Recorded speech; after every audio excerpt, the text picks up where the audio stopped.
అందరికీ నమస్కారం. మొన్న నేను ఫిష్ దమ్ బిర్యానీ చేశాను కదండి, చాలా బాగా నచ్చింది మా ఇంట్లో వాళ్ళందరికీ కూడాను. చికెన్ బిర్యానీ లాగే కానీ కొంచెం ప్రాసెస్ అనేది మారుద్ది.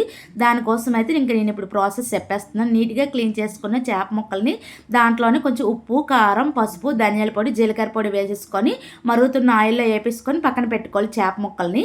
ఇప్పుడు పక్కన పెట్టుకున్నాక ఇప్పుడు ఒక కళాయి తీసేసుకొని దాంట్లోనే నెయ్యి, కొంచెం చేపలు వేపుకొని ఆయిల్ వేసుకోవాలి. దాంట్లోనే బిర్యానీ స్పైసెస్ వేసేసుకొని అవి కొంచెం వేగినాక ఇంకా టమాటా ప్యూరీ అయితే ఒక 2 టమాటాలు మిక్సీ పట్టుకొని వేసేసుకున్నాను. అది కొంచెం వేగినాక కొంచెం పెరుగు, అలాగే ఫ్రైడ్ ఆనియన్స్, కొంచెం కొత్తిమీర, పుదీనా వేసేసుకొని బాగా కలుపుకోవాలి.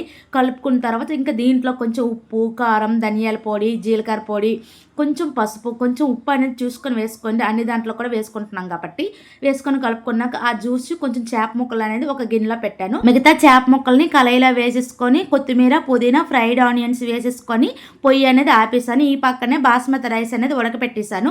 చికెన్ బిర్యానీకి ఎలాగైతే ఉడకపెడతాం అలానే ఉడికిన బాస్మతి రైస్ని ఆల్రెడీ కళాయిలో చేప ముక్కలు ఉన్నాయి కదండి, దానిపైన ఒక లేయర్ వేసేసుకొని మళ్ళీ ఆ రైస్ పైన మళ్ళీ చేప ముక్కలు పెట్టుకొని ఫ్రైడ్ ఆనియన్స్, కొత్తిమీర, పుదీనా వేసేసుకొని ఫైనల్గా టిష్యూ పేపర్ పెట్టేసుకొని ఒక పావు గంట కానీ దమ్మిచ్చామంటే పొడి పొడిలాడితే ఫిష్ బిర్యానీ తయారైపోయింది. టేస్ట్ మాత్రం సూపర్. వీడియో నచ్చితే ప్లీజ్ సబ్స్క్రైబ్.